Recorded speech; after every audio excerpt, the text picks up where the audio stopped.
Education నుంచి college education వరకు అంటే ఇంటర్మీడియట్ కానీ 10th కానీ లేదు అంటే ప్రైమరీ స్కూల్ నుంచే ఐఐటి ఫౌండేషన్ అంటూ ఉంటారు. అసలు ఐఐటీస్కి అంత క్రేజ్ ఎందుకు మనం వేరే వీడియోలో మాట్లాడుకుందాం.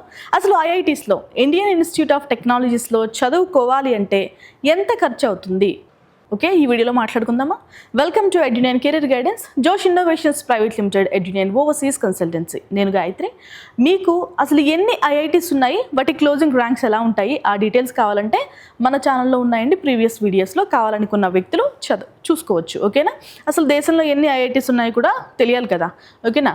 మనకి ఎంత ఖర్చు అవుతుంది, ఎలాంటి ఫీజులు ఉంటాయి, స్కాలర్షిప్లు ఎలా ఉంటాయి, ఫుల్ ఇన్ఫర్మేషన్ అయితే ఈ వీడియోలో ప్రొవైడ్ చేస్తాను. సో మొత్తం ఐఐటీస్ గురించి మాట్లాడుకోలేము కాబట్టి ఒక ఐఐటీని ఎగ్జాంపుల్గా తీసుకుందామండి, హైదరాబాద్. సో మనకి దగ్గరగా ఉన్న ఐఐటీ గురించి మాట్లాడుకుందాం. ఇది 2025 ఫీజు స్ట్రక్చర్. ఓకేనా. అండ్ ఇంకొక విషయం ఏంటంటే మిగిలిన ఇక్కడ ఐఐటీస్కి ఫీజు వేరియన్స్ అనేది ఒక 10,000 నుంచి 15 or 20,000 అయితే కాస్త డిఫరెన్స్ అయితే ఉంటుంది. ఓకేనా. అండ్ ఫస్ట్ మనం అడ్మిషన్ ఫీజు అనేది పే చేయాలి. కంపల్సరీ అందరూ పే చేయాల్సిన అవసరం ఉంటుందండి. ఆ ఫీజు వచ్చేసి 19,000 రూపాయలు అయితే పే చేయాలి. ఇది పే చేస్తే మనకి ఐడి కార్డు, లైబ్రరీ ఫీజు, ఆ security deposit and student activity funds, so దీని కిందకైతే తీసుకుంటూ ఉంటారు. ఈ 19,000 అందరు స్టూడెంట్స్ కూడా పే చేయాలి, ఎలాంటి క్యాస్ట్కి మినహాయింపు లేదు. ఓకేనా. ఇక నెక్స్ట్ మనకి ఒక్కొక్క సెమిస్టర్కి 1,00,000 రూపాయలు అవుతుంది. మీకు బీటెక్ 4 సంవత్సరాలు, మొత్తం 8 సెమిస్టర్స్ ఉంటాయి. ఓకేనా.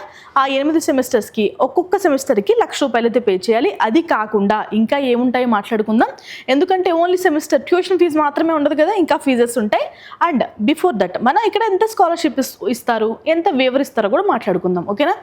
ఎస్సీ, ఎస్టీ, పీడబ్ల్యూడి విద్యార్థులకైతే 100% వేవర్ ఇస్తారండి. వీళ్ళైతే ఫీజు అనేది పే చేయాల్సిన అవసరం లేదు, ట్యూషన్ ఫీజు. ఓకేనా. ఓపెన్ కేటగిరీ వాళ్ళు, ఓబీసీ వాళ్ళు, ఈడబ్ల్యూఎస్ వాళ్ళు అయితే మనకి 1,00,000 రూపాయల వరకు ఇన్కమ్ ఉన్న, అంటే 1,00,000 రూపాయలు లేదంటే అంతకన్నా తక్కువ ఇన్కమ్ ఉన్న విద్యార్థులు ఎవరైనా ఉంటే వాళ్ళకి కూడా 100% వేవర్ అయితే ఇస్తారు. ఓకేనా. And open category, OBC, EWS విద్యార్థుల్లో ఎవరైనా కానీ వాళ్ళ ఆదాయం 1,00,000 రూపాయల నుంచి 5 లక్షల మధ్యలో కనుక ఉంటే వాళ్ళకి 66% వేవర్ ఆఫ్ ఇస్తారు. వాళ్ళు పే చేయాల్సింది కేవలం 33% మాత్రమే. ఇంకా అబవ్ 5 lakhs, సో మనకి ఇన్కమ్ ఎవరికైనా 5 లక్షల కంటే ఎక్కువగా ఉంటే వాళ్ళకైతే ఎలాంటి వేవర్ ఉండదండి. వాళ్ళు ఫుల్ పేమెంట్ అనేది పే చేయాల్సిన అవసరం ఉంటుంది, ఫుల్ ఫీజు అనేది పే చేయాలి. ఓకేనా.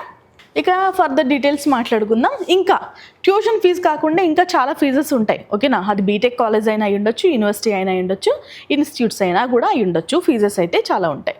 So average cost per semester ఇదేంటంటే మనకి లివింగ్ ఎక్స్పెన్సెస్ మాట. సో అవి ఎంత ఉంటాయంటే యావరేజ్గా మాట్లాడుకుంటే మనకి 66,858 రూపాయల వరకు అయితే అవుతాయి. ఇక్కడ ఏమి ఇంక్లూడ్ అవుతూ ఉంటాయంటే ఎగ్జామ్ ఫీజెస్, మెడికల్కి, అలాగే హాస్టల్, ఎలక్ట్రిసిటీ, మెస్ ఛార్జెస్ అయితే మనకి ఇంచుమించుగా 67,000 అయితే అవుతాయి ప్రతి సంవత్సరానికి. ఓకేనా. అండ్ ఇంకొకటి అంటే మెస్ ఛార్జెస్ కూడా మనకి చేంజ్ అవుతూ ఉంటాయండి సెమిస్టర్కి వైజ్. అంటే ఫస్ట్ ఇయర్లో, సెకండ్ ఇయర్లో, థర్డ్, అలాగా 8 సెమిస్టర్స్లో సెమిస్టర్ హాస్టల్ ఫీజు కూడా కాస్త చేంజ్ అయ్యే అవకాశం ఉంటుంది. మనకి ఎప్పుడు కూడా ఎగ్జాక్ట్గా అయితే ఎవరు చెప్పలేరు. కాస్త మీరు సెలెక్ట్ చేసుకున్న దాన్ని బట్టి కూడా ఫీజెస్ అవి మారిపోతూ ఉంటాయి. కొంతమంది వెజ్, నాన్ వెజ్, లేదంటే ఏసీ, నాన్ ఏసీ, సో ఇలా డిఫరెంట్గా ఉంటాయి. కాబట్టి ఇది ప్రైవేట్ హాస్టల్ కాదు కానీ బట్ ఏమైనా డిఫరెన్సెస్ ఉంటే కనుక చేంజ్ అవుతాయని ఎగ్జాంపుల్గా చెప్తున్నాను. ఓకేనా. హాస్టల్ ఫీజు, సెమిస్టర్లో మెస్ ఛార్జెస్ అలాంటివి. Okay right. ఇక ఓవరాల్గా మనకి 66,000, నథింగ్ బట్ 67,000 అనుకోండి. సో 67,000 మనకి సెమిస్టర్ ఫీజు కాకుండా ఎక్స్ట్రా అవుతాయి. ఓకేనా. సో మనం బీటెక్ అయ్యేలోపు, ఇంజనీరింగ్ అయ్యేలోపు 8 సెమిస్టర్స్కి గాను ఎంత పే చేయాలో ఓవరాల్గా చూద్దాం. ఓకేనా. మొత్తం మనకి 11,94,312 అయితే అవుతుంది. మనకి అప్రాక్సిమేట్గా 12 లక్షలు అయితే 8 సెమిస్టర్స్కి ఖర్చు అవుతుంది. ఓకేనా. ఇంకా ఎస్సీ, ఎస్టీ విద్యార్థులకి ఏంటంటే వాళ్ళు సెమిస్టర్ ఫీజు పే చేయక్కర్లేదు, బట్ ఎక్స్పెండిచర్ ఉంటుంది కదా మిగిలింది, దానికోసం ఒక 4 లక్షలు అయితే వాళ్ళు స్పెండ్ చేయాల్సిన అవసరం ఉంటుంది. ఓకేనా. సో ఐఐటీల్లో జాయిన్ అవ్వాలని చాలామంది అనుకుంటారు, బట్ అబోవ్ 5 lakhs ఇన్కమ్ ఉంటే కనుక వాళ్ళు ఫుల్ ఫీజు అనేది పే చేయాల్సిన అవసరం ఉంటుంది. వాళ్ళ క్యాస్ట్ ఆధారంగా 5 లక్షల కంటే తక్కువ ఉంటే కనుక ఫీజు అనేది వేవర్స్ కూడా ఉంటాయి. ఓకేనా. ఇక నెక్స్ట్ బియాండ్ క్లాస్ రూమ్, మనకి క్లాస్ రూమ్ మాత్రమే ఫీజెస్ కాదు కదండి, క్లాస్ రూమ్లో ఉన్న యాక్టివిటీస్కి మాత్రమే కాదు, అదర్ యాక్టివిటీస్ కూడా ఉంటాయి కాబట్టి వాటికి కూడా ఫీజెస్ అవుతూ ఉంటాయి. ల్యాప్టాప్స్కి, బుక్స్కి, ట్రావెల్కి, పర్సనల్ ఎక్స్పెన్సెస్కి కూడా ఖర్చు అవుతూ ఉంటుంది. కాబట్టి ఓవరాల్గా ఎందుకంటే మనం 12 లక్షలు పెట్టుకున్నాం కదా, సో 12 లక్షలు కాస్త 15 లక్షలు అవ్వచ్చు, అంటే ఇంకొక ఎక్స్ట్రా 3 lakhs అయితే ఖర్చు అవ్వచ్చు. ఓకేనా? మేము ట్రావెల్ చేయమండి, మాకు పర్సనల్ ఖర్చులు ఉండవండి అన్నా కానీ ఈ రీసెంట్ డేస్లో మీరు ఒక 1000 రూపాయలు అలా చిటికలో స్పెండ్ చేస్తారు. సో చదువుకుంటున్నప్పుడు ఏంటంటే వేరే వాళ్ళని చూసి కూడా కొంతమంది ఇన్ఫ్లుయెన్స్ అవుతూ ఉంటారు, కొన్ని సరదాలు అయితే ఉంటాయి కదా. సో అందుకోసం మనం ఒక 3 లక్షలు అయితే ఎక్స్ట్రా ఖర్చు అవుతాయి 8 సెమిస్టర్స్ గాను. ఓకేనా?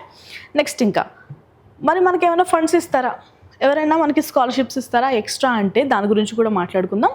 మనకి ఏంటంటే మనం ఐఐటీస్లో చదువుతున్నాం కాబట్టి అదొక బ్రాండ్, సో దాని మీద నమ్మకంతో మనకి లోన్స్ కూడా ఇస్తారు.